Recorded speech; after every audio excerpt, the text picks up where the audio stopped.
Everyone's talking about obstructive sleep apnea. That's kind of a slam dunk diagnosis. You know, someone who's got a large BMI, they're heavier. Males who have a 17-inch neck or females who have a 16-inch neck. They put on more weight, and so maybe they're snoring. That's pretty much of a slam dunk diagnosis. We see that more and more.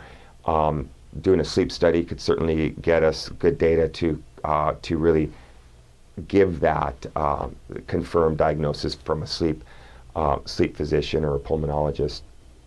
But what's under the radar is this phenomenon called upper airway resistance syndrome. And you could have a female who is petite, who you would never guess would have sleep disordered breathing, and yet they have the precursor of obstructive sleep apnea in the form of upper airway resistance syndrome. And there's a lot of evidence more and more showing that this does affect them with fatigue and what they call chronic fatigue syndrome and fibromyalgia, which in actuality is more related to the compromised upper airway.